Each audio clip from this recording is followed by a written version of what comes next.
All right, good afternoon, everyone. If you can hear and see me, can you just put a yes or a thumbs up on the chat? Great, great, great. I'm assuming that's a yes for everyone. All right. Good afternoon, everyone. Thank you so much for joining us on a Sunday. Hope you are doing healthy and safe. I'm Parth. I represent the product folks. Product folks is a community of product professionals and aspiring product managers, and we hope to grow together in the product space and change this space for the future. We have a bunch of offerings for aspiring PMs. We have an offering named Learn PM with me, where you can learn a bunch of stuff about product management as a whole. We have an online virtual meetup product called grabchai.online, which is going to connect you to folks outside, some very interesting folks. Also, apart from this, we conduct these regular meetups and webinars. Probably every weekend you'd see that. To know more about us, you can go to our website, theproductfolks.com. You can follow us on Twitter and LinkedIn. Coming to today's agenda, we have Abhishek here today. Abhishek is a enriched product professional. He has had experience with Snapdeal, Rakuten in the past. Currently, he's working in the HR tech space with Indeed as a product head. He runs a bunch of interesting stuff in experimentation, which is largely going to be a topic of today as Abhishek discusses. So, just a few quick things here. You see a chat bar on the right. There are two things there. One is the general chat, one is the questions chat. Uh, y- Whatever Abhishek asks on the fly, you can just put it in the general chat, the questions, the answers to the questions, and whatever you want to keep it for the QA or not related to the immediate topic at that moment, you can put down in the questions tab, and we're going to take it up at the end with Abhishek all at once, right? So this is how it's going to work. And again, handing over to Abhishek. Abhishek, thanks a lot for joining us today, and we hope to learn about experimentation beyond A/B testing, as most product managers know. And over to you, Abhishek. Thanks, Parth. Thanks for having me here. Um, yeah, so I'll jump right in and I'll start by sharing my screen. Before that, I'll just say hello to everyone. Good evening, and I look forward to sharing some of the learnings that I've had uh, over the past 1.5 years working at Indeed, also in my other companies. And indeed, I focus primarily on uh, leading the experimentation program and how help product managers run effective experiments with which are of high quality and with good velocity. So that's my focus area here in Indeed. And I'll just share my screen.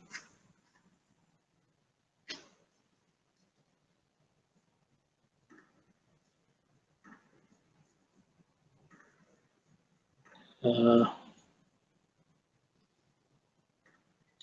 Let me know if you can see my screen. Okay. Yeah.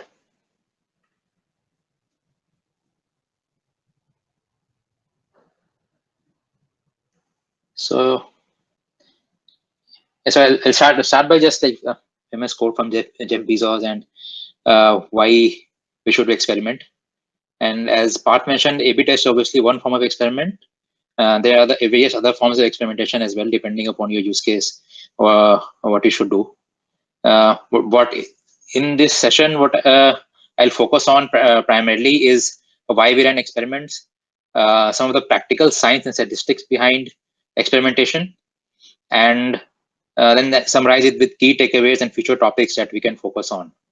So what I realized while working on this session was that there are various topics that we can focus on in experimentation. For the first session, I just wanted to focus on the practical science and statistics behind experimentation, which I know there are lots of myths around it. So I will just focus on the science and statistics about experimentation in this session. And then later on sessions, based on the interest, we can have other topics that people want to learn more about. So in this one, it will primarily be about why and some of the statistics and science behind uh, analyzing experiments. So yeah, I'll just start by some of the questions, like why, if some people can share why do people run experiments now? What are some of the experiments that you have run in your companies? You can share in the chat section. Okay, so I see, yeah, validate hypothesis, establish causality, um, which is great. Yeah, so yeah, I'll just start. So overall, at Indeed, what we focus a lot is its faster release of features. It allows us to have a safety net on what are we launching and not launching, and it's a way for us to learn uh, like what we can, what impacts our features have. So as you mentioned, like, yeah, we validate hypotheses, we establish causal relationships, but experiments do much more than that. Like, experiments are part of product strategy and how do you build products. And for Indeed, experiment is, so all the features that we do are kind of experiments, and there is no feature that is launched without a phase rollout, without an experimentation or a toggle behind it. So for Indeed, we have built an experimentation platform that allows you to toggle all your features that you are doing. By toggle, I mean that you are rolling it out in an experimental fashion, and you measure, validate, invalidate your hypothesis, and then only you are allowed to launch anything. So it helps us to do improve our velocity, have a safety net, and it also helps us to learn what works, what not works. And it's basically our way of doing evidence-based product development, where we know that whatever changes, because Indeed is a multi-country product, so whatever changes we do involves uh, impacting millions of users.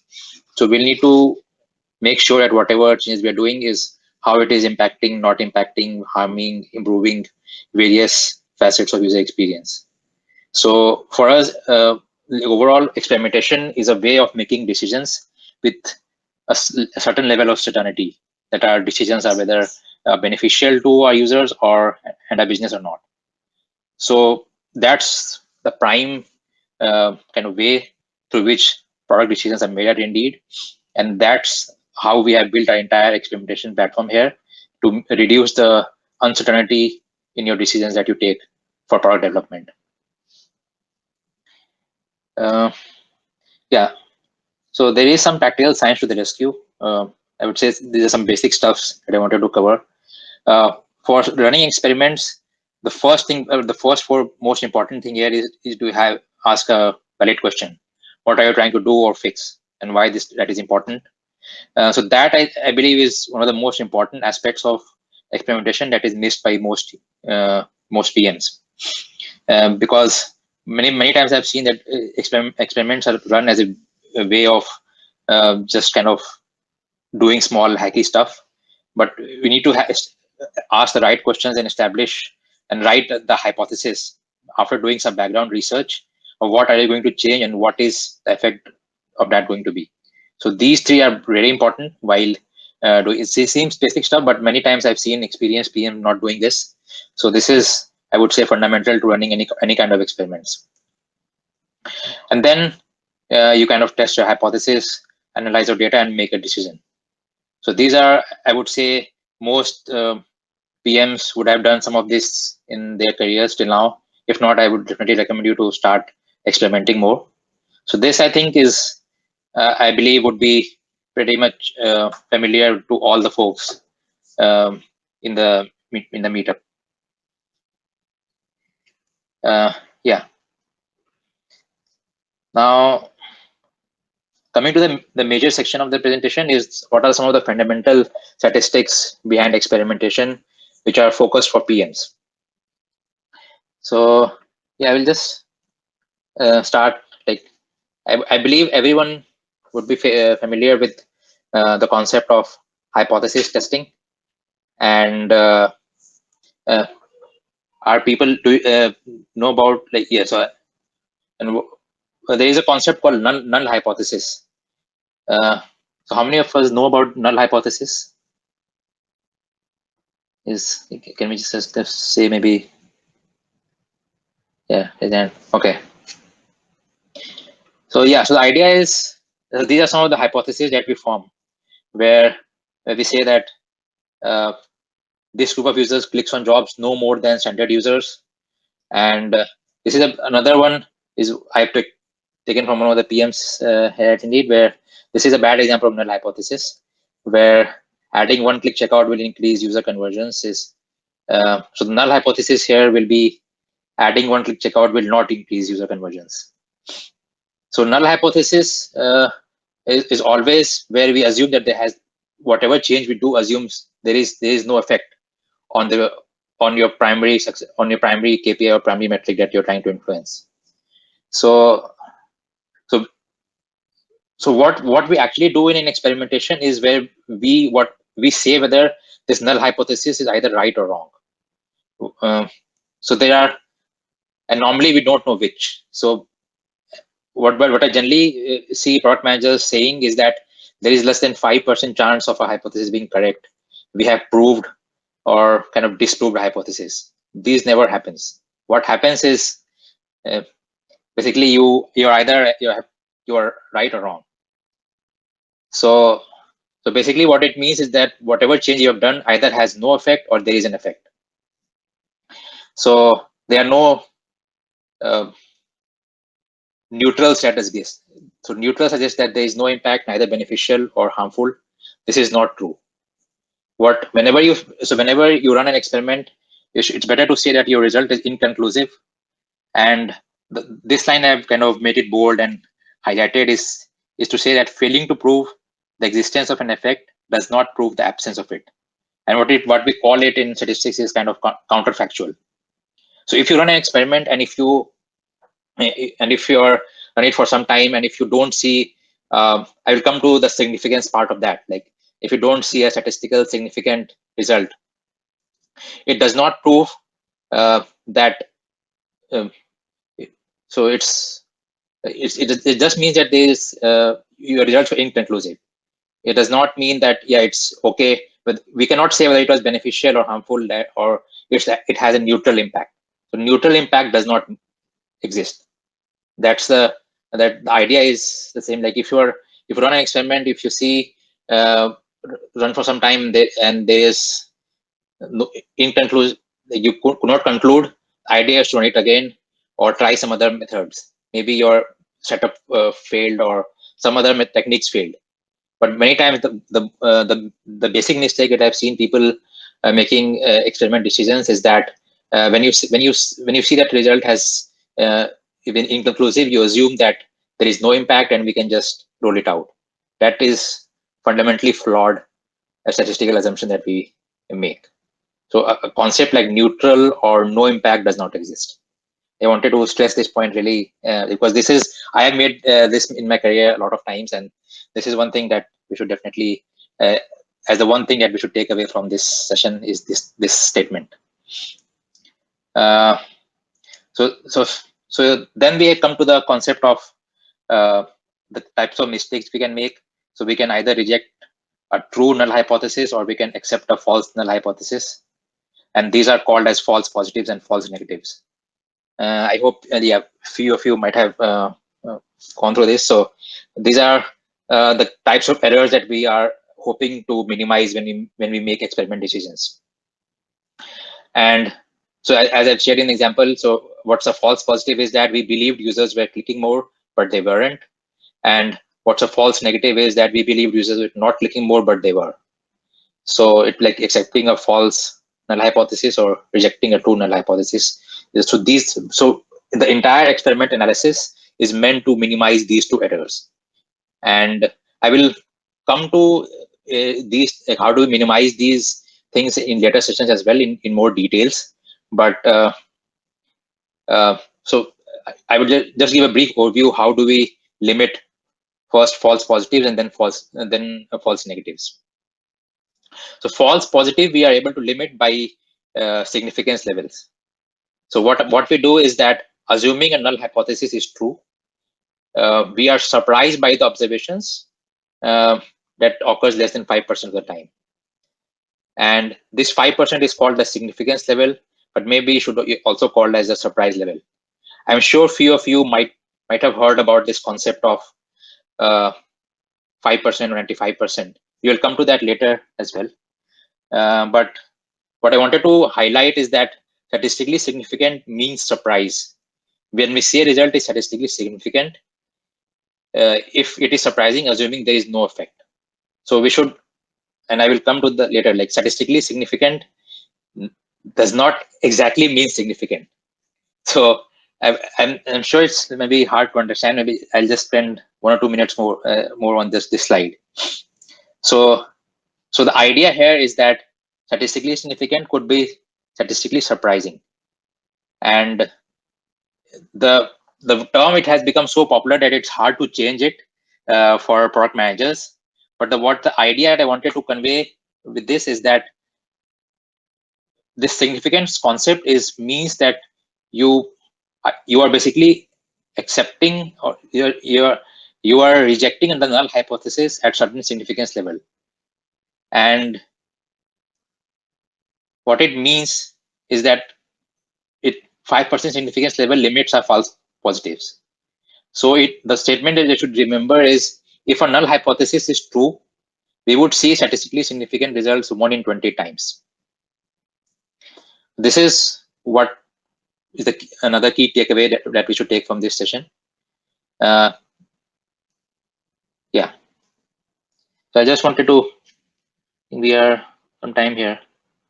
So is there any questions till now on this part? Because I think these are some key points that I wanted people and opinion on, whether how they use statistical significance and whether they understood the concepts till now, what I have introduced. So is there any questions till now?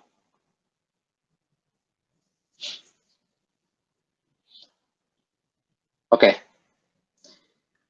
So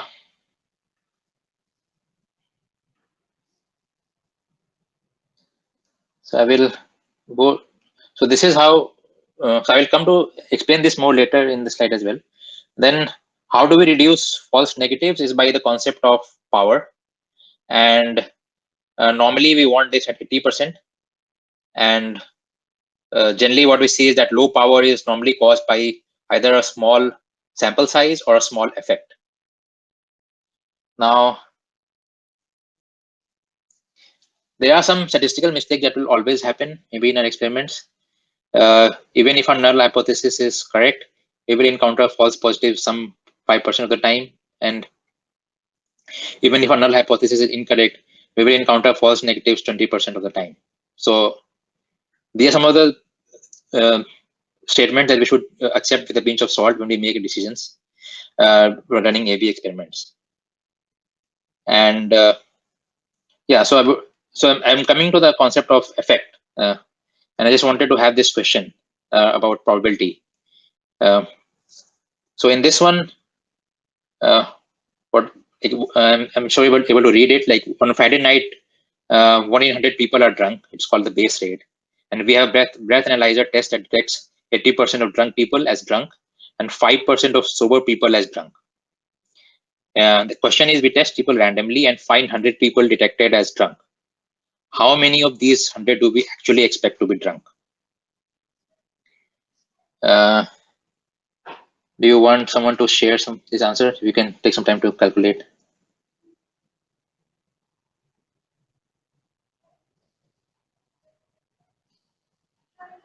Okay, I'm sorry I missed some of the questions.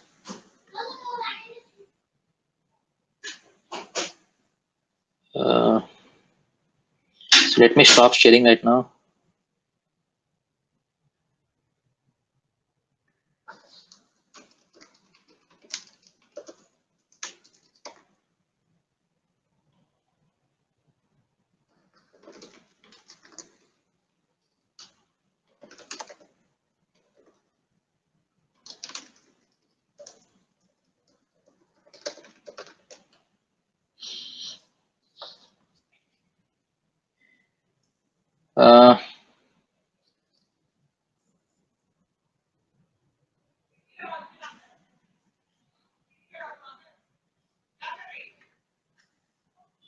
Let me share it again. Yeah, can everybody see the question?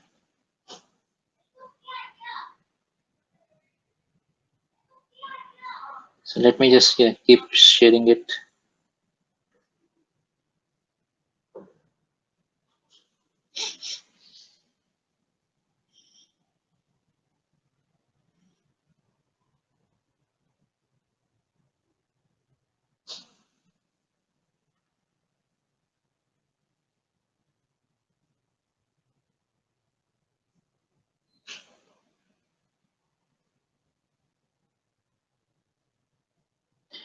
Yeah.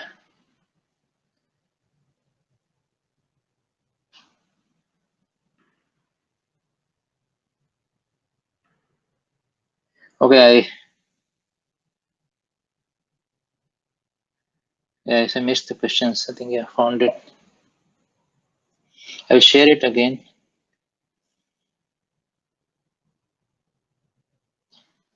Yeah, maybe we can solve it. Yeah, later. I'll just share the uh, answer right now. So it will be about 14, and to solve it, we can use some Bayes theorem to understand. Uh, I'll share that in the detail later. Yeah. So the other concept is about effect sizes, where uh, so what it tells us is like traditional. So the what effect sizes means that uh, about whether the difference that you're seeing in your control and test is practically important or not. And for that, we need to know the effect size. So for visualizing effect size, what at Indeed what we use is confidence intervals. Confidence intervals show a plausible range of values, uh, and this the confidence intervals moves the conversation from significance to confidence. And what it how do you interpret is that if you are seeing a wide range of values in the confidence intervals, it means that you have not got enough data to get precise results. If the ranges are closer to 0%, these are some of the borderline cases.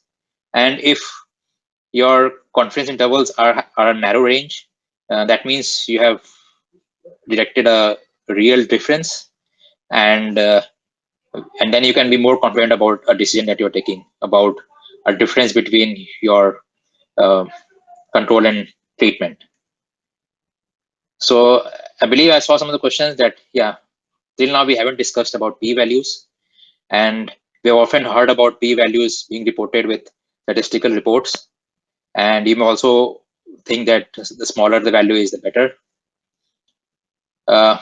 What another key takeaway from this session is that p-values are calculated assuming that there is no effect. So as I mentioned about null hypothesis, what p-values denote is that um, assuming the null hypothesis is true, the p-value denotes the chance of uh, getting a surprising results.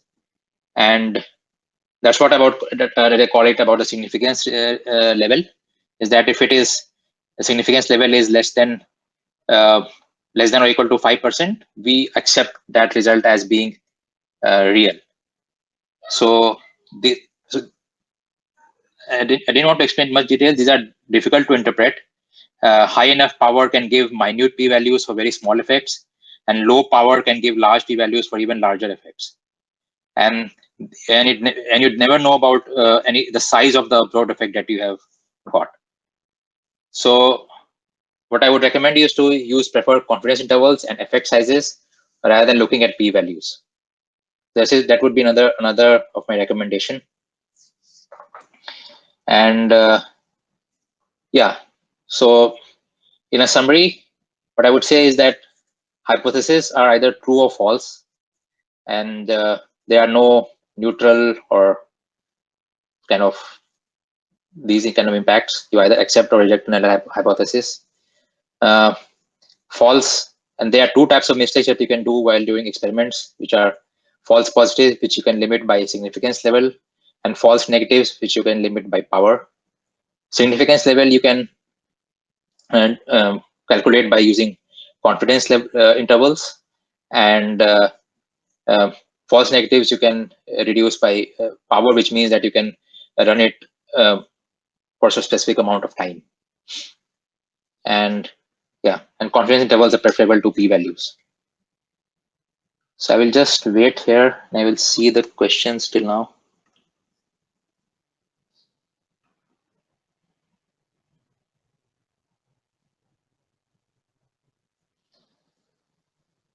Uh,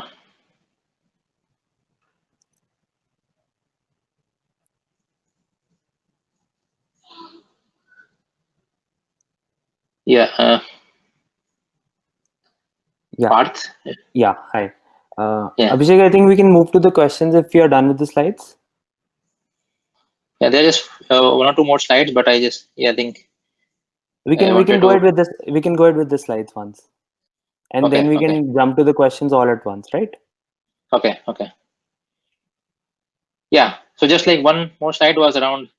Uh, Based on the interest that we can cover more in the follow-up session is what are the common biases to watch out for in experimentation, how to plan and run experiments effectively, what metrics to choose and not to choose for experiments, how to calculate confidence intervals, and how to take experiment decisions in case of inconclusive evidence. So these are some of the things that I wanted to cover in the follow-up session. And yeah, another just wanted to end it with a statement that experiments don't fail.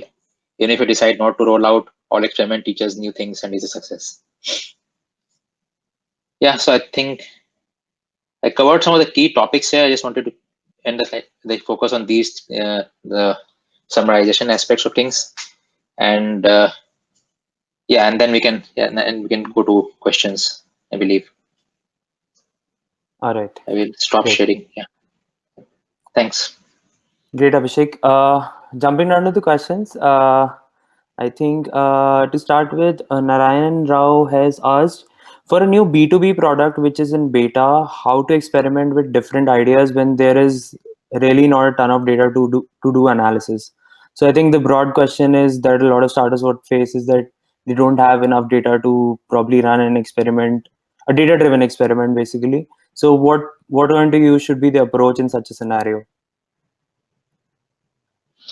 Yeah, so that I wanted to cover in the case of experiment design. So for many of the cases where you want to validate your approach and you don't have enough users to kind of experiment and validate on. So I recommend using just user research, and and that is a valid way to validate your hypothesis.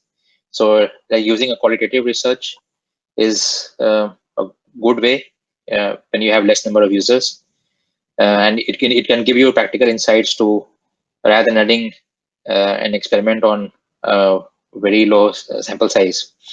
Having a qualitative research and getting user feedback initially with a lower number of users is a valid way to validate ideas compared to running statistical or quantitative tests, because you won't be able to conclude anything. As I mentioned in my slides that uh, there are you don't have neutral effects, so either you accept or reject, and with very low sample sizes you won't be able to uh, do either. So I would recommend to do qualitative research in low sample size cases. Great, great, great. So, Trisha asks, how do we deal with repeated inconclusive results? Do we shelve that idea or change metrics? So basically, at what point do you actually give up on the idea, or you tweak your way to actually analyze the experiment? Yeah, so if you are Hmm. running multiple iterations of the experiment and you are keep on getting conclusive results, which we many times have, what we either do is that we have um, a experiment economy discussion, and the product manager presents the case in a holistic way, about what are the pros and cons, the qualitative inputs that we have got, uh, and the overall metrics that we've had till now. And then uh, we wait, like our CTO or CP, like we have an executive decision to made on that, rather than wasting cycles on experimentation. So it happens, I would say, for a few experiments per quarter, where we are not able to conclude it after running multiple cycles, and then we wait for executive decision for that. All right, great. Uh, I think next Surbi asks, how do we reach out to potential users for a new startup in the B2C space? I guess this might be more relevant to your Snapdeal time, but the broader ask is, how exactly do we reach the users for a new startup or a new idea? Yeah. So that I would say, yeah, there are various forums. I think what I have tried and worked until now is there are few agencies that help us recruit users for uh, like for after Snapdeal is scaled up. Uh, what for many initial stages, it used to be just talking to your people whom you know and who can be a potential target users. Just going out, talk like on in places where you find people. Like when I launched vernacular at Snapdeal, we used to go to bus stands, railway stations, and even talk to uh, people who are like driving autos and other things, and just talk to people in that space where uh, those are the potential target base that we were targeting, and that's the best way is to kind of. I know that in the quarantine phase it's not possible, but I think in regular times it was just like going out and talking. Awesome, awesome, great. Yeah. So Smarth asks, can you share a significant example of how you deployed the null hypothesis within a product experimentation framework? Yeah. So what we do is that we, without a null hypothesis frame, experiments in Indeed do not start, and then um, we are like and before starting the experiment, we the product managers at Indeed have to select the target metrics, which are the success metrics for your experiment, which should not be more than three. So those are the some of the checks and balances we have made, and then after that the experiment runs, and then based on the metrics, the hypothesis is either accepted or rejected. We don't run, I would say, counterfactual experiments as of now. Like when you reject null hypothesis, uh, Okay, you you should also run like the counterfactual, which is what we mean is that in, like H1, which if you say that if you are saying that your change is not getting more clicks, right. but will it lead to less clicks, or will it have no impact? Uh, there can be follow-up experiments for that as well. Uh, we don't do as of that as of now. So either whether we say that it will not lead to more clicks, but whether it will lead to less clicks or no impact, something we can't say. Okay.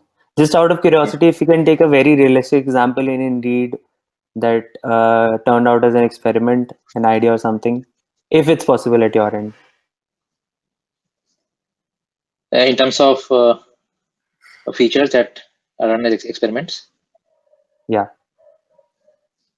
yeah. So everything, like one of the I wanted to have some of the experiments ready as well, but just let me find one. Okay.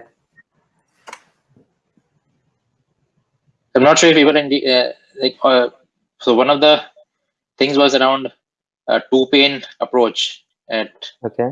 Indeed, which is right now when you uh, so there is, let me open the Indeed. So I'm not sure if Indeed.co.in is same.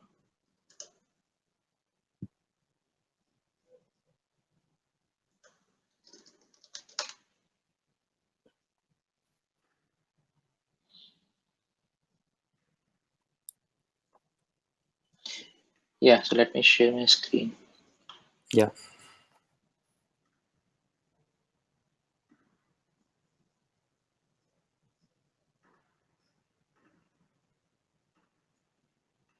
Yeah, can you see my screen? Yeah.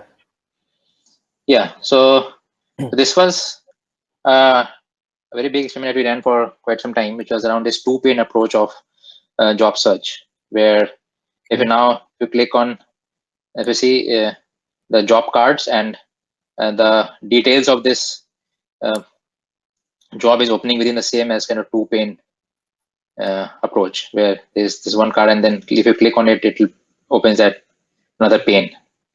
And so this was run as, so earlier it used to be, sometimes it used to go into a different page, and sometimes it used to also go to different like the, because many of the jobs are third party jobs, so it used to go to the third party site directly.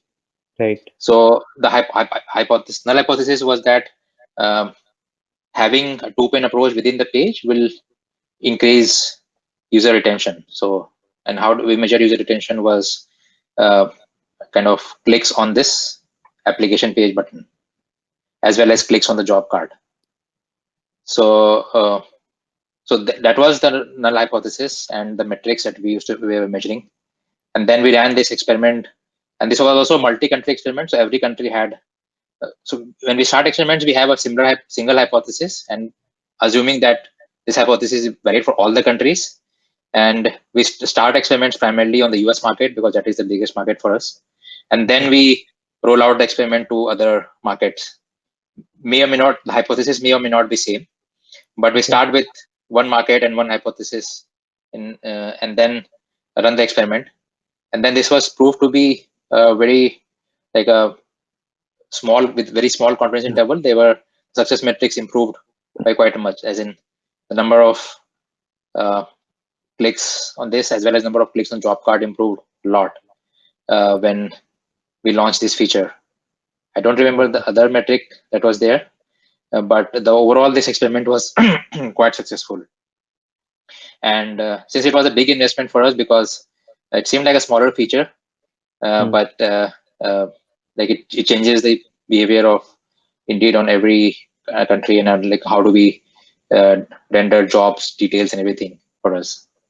So we started it as a small experiment, measured the impact on one country, and then rolled it out to multiple countries in since last 6 months, I guess. So the two pane experiment is one of the famous experiments at Indeed, where earlier it was a completely, I would say, this uh, different kind of experience for different jobs. Uh, we now had like a consistent experience for everyone, because yeah, why it was different is was they were, the jobs could either be third party jobs or jobs which has Right. been posted by uh, advertisers on Indeed itself. So the two pane was kind of different for different types of jobs. Awesome. Awesome. Great. Yeah, Good to see this. Moving yeah, on to the next question. Abhishek asks, what is the difference between 95% confidence level and 5% statistical significance? So I think this is a technical question. yeah. 95% confidence level and 5% statistical significance. These are, yeah. So that's the thing. What I think I saw the question somewhere. Both are. So what we generally mean by these statements is that we are referring to p values. So what is mm, like we call as significance levels or confidence levels, or there are various other terms used as well. What generally what the assumption people take here is that this p value should be 95%, and if your p value, like depending upon how you measure the p value with using a like a two-tailed t test or a one-sided t test, it can be different. But so, and what people say is that if your p value is more than 5, like 97, 98, or whatever 100, so you should accept, like accept that there is a significant, statistically significant change. Okay. The entire concept is generally what has been taught in various blogs and channels, which is fundamentally wrong. So what generally people assume is that if you calculate, so you have control and test, and if you have, and people calculate conversion rates. So conversion rates of control is 2%, conversion rate of test is 2.1%, and then you calculate the p-value using or like orders and number of users in control and orders and numbers of users in the test, and then a p-value is formulated using uh, some Evans Miller very famous p-value calculator, and Okay. then just and that is, and if that value comes out to be 97, 98%, then people accept that this is a statistically significant change and I should launch this feature. And that All right. entire premise is wrong. So we are All right. making incorrect decisions whenever we do that. Okay. So Good. yeah, and what we should do in that case, and how should we prevent false positives and false negatives is I wanted to cover more in detail in the next session if people are interested. Okay. But as of now, I wanted to say that the concept of calculating p-values and taking decision based on p-values is something that we have been doing wrong throughout this time. Okay. All right. Moving on. Can you share some books or blogs that will be more mathematical to understand in case you want to deep dive? Are there any books or blogs that can be followed for this topic specifically? Yeah, so there's one book that I've uh, which is focused on experimentation at using just I will share that in the so there's one book I'm reading. It is written by people at Microsoft and LinkedIn, and how they build their experimentation framework there. So Okay. that is very relevant. It has a lot of in-depth topics about various kinds of experimentation and what are the common pitfalls and do's and don'ts. So Okay. that is very good. Yeah. Okay. Neeraj, you'll get your answer later through Abhishek. How do you determine the right sample size for an experiment? So for you, it's always going to be a huge sample size considering the size of Indeed, the scale of Indeed. But like, how exactly you determine if on a first principle basis?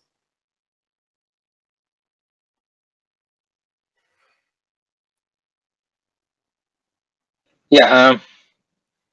So sample sizes at Indeed also vary. It depends upon the kind of product that you're working. So if you're working on an advertiser product or a product for recruiters, the sample sizes are less.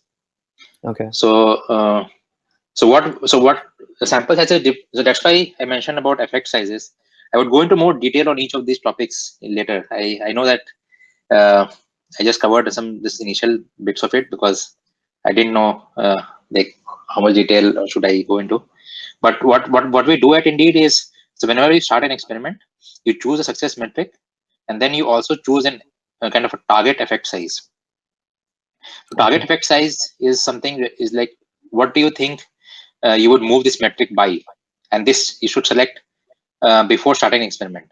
Suppose your target metric in this case where I showed was a click to apply button, and you are targeting to move this metric by 5%, 6%, or 1%, whatever.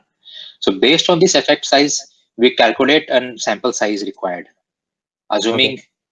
assuming some power, as I explained in the concept, and then that sample size is determines the amount of time you should run the experiment to meet that sample size. So when All right. experimenters run that experiment, we show that to product managers here that you have achieved 100% of the required sample size or 120% or something. Okay. So that is how you determine sample size, which is determined based on the target metric and the target effect that you want to detect in your metric. So if you want to detect like even just 0.1% change in your metric, you would need to run longer with more samples. If you want to detect 10% change in your metric, you would need to run runs for a shorter time frame and you need less samples. All right. So depends upon your metric as well as your uh, target effect. Okay, awesome. I think this is a very interesting question from Parina. What to do in case of conflicting results from qualitative and quantitative experiments? I didn't get you. So, what do you do exactly when the same experiment reveals different results qualitatively and quantitatively and conflicting results? Yeah, that do happen sometimes. In this case, I don't have a clear answer. It do depend. It depends upon the situation. Okay. Again, I think in that case we wait for But sometimes. on a personal Yeah. level, are you more a qualitative driven or quantitative driven? Like at Indeed, if we can example out. So till now, whenever we have seen that if there is something that is we are getting very different from what our research has been, uh, I would say 99% of the time we have found some bug in the way we are calculating that metric. So, so that's one of the laws called Time-Means law. That if you are getting a result which is very interesting or surprising or very different from what you expected, more often than not, the results have been calculated in like a buggy way.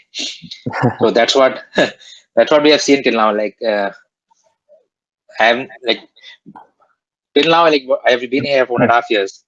Uh, we have seen when people come to us, come to in terms of that I found this case and it is not matching what I expected. I've never found a case where there was not a bug in which how it was getting calculated. Okay. And you can see because metrics instrumentation is a tricky process, and I Yes, know yes.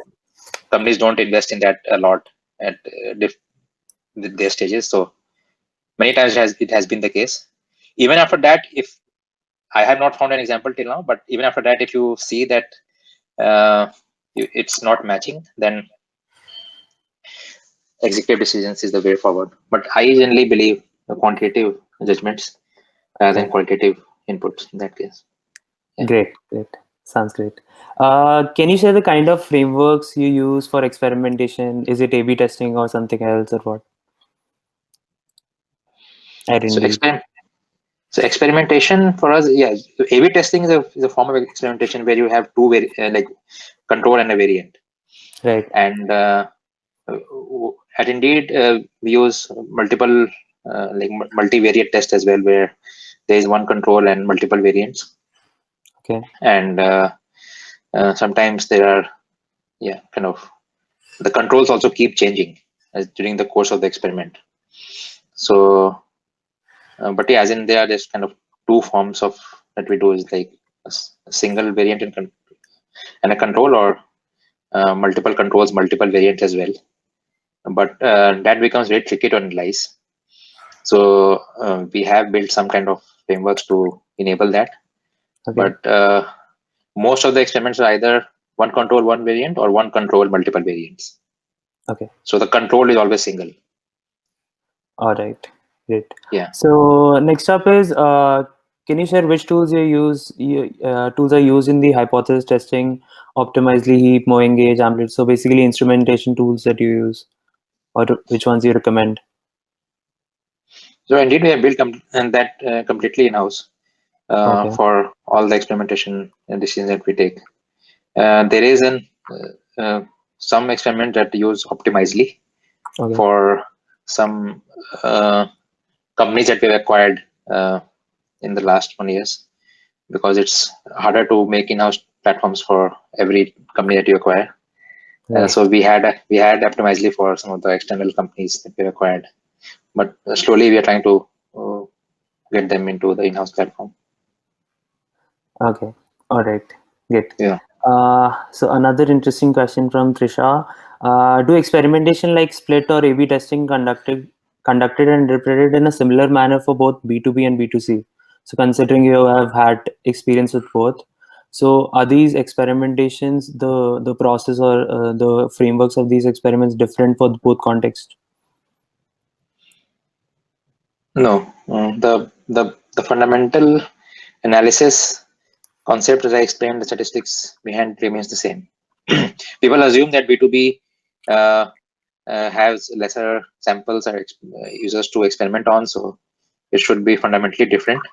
Okay. Uh, what what we generally have seen is that, especially in the case of some of these B2B products, the target effects are much higher compared to B2C, where like if you're a search PM, moving your search click-through rates by 0.1 to 0.5% is a huge win for us. You are getting a 4 rating in your quarter.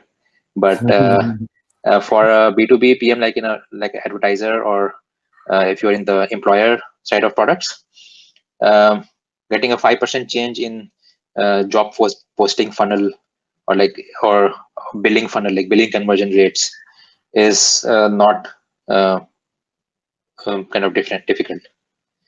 Got So the target effects are higher, sample size required is lesser as of now, what we have seen. So got the statistical concept remains the same. okay.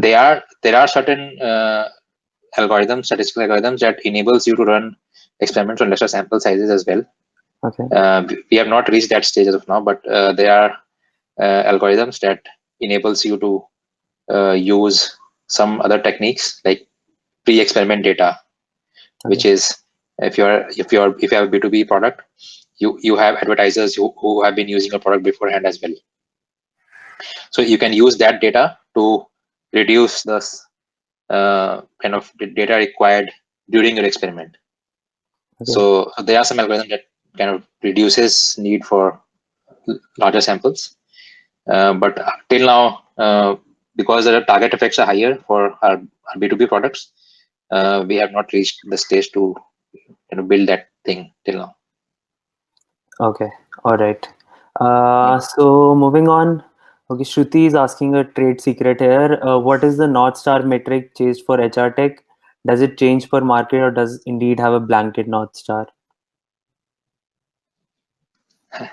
Yeah, If, there are. if you can tell Yeah, that, okay. yeah. I cannot say exactly the North Star metric that we have, but yeah, as in it.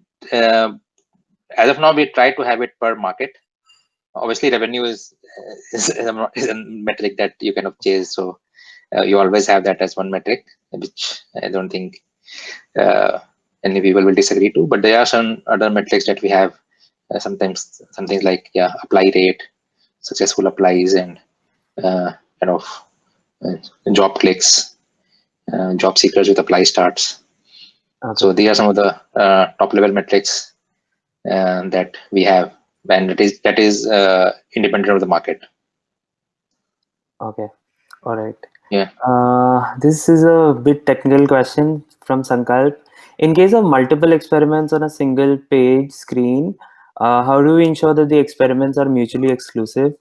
Is it only by ensuring there is no overall of users? So I'm overlap of users, I assume. Overlap. Yeah. Yes. So Experiments. Is it? Yeah. So experiments can. Uh, so one user can be part of multiple experiments. As of now, uh, that is not a problem if we are able to analyze that. So I'm not sure what exactly is meant by mutually exclusive experiments, but as in one user can be part of multiple experiments. If you're analyzing each experiment individually, that is not a problem. So, and I think what we're trying to mention is that if there is a case where one experiment impacts another the experiment, yes. uh, if you're analyzing individual experiments separately, that is also not a problem. Uh, what is required here is that the experiment, like how do you assign the experimental units to experiments, should be completely random, Okay. and that is the key part here. So what we ensure is that our experimental assigning platform Right. is uh, does not know about anything, and who is part of what and all those things. So he just the experiment platform and the assigning unit just gets one key, which is either cookie ID, user ID, or something, and then it gives back a particular some ID to the application. So in that case, even if you run multiple experiments together, it is not a problem. Okay. All right. So what So is required is that, yeah, for one experiment, the assignment is random and it should not be affected by anything else. okay. Cool. Uh, okay. In the interest of time, I'll skip over a few questions and take the ones which he hasn't answered. How do you keep experimenting when control keeps changing over time because multiple teams are working on the same things? So for one experiment, you can change the control. We do meta analysis to. I will maybe cover that later. But for one experiment, if you change the control, we can compensate for that using statistical algorithms. So that is not a problem. So yeah, there are ways to compensate for that. Okay, great. So this seems an interesting question to me again from Varina.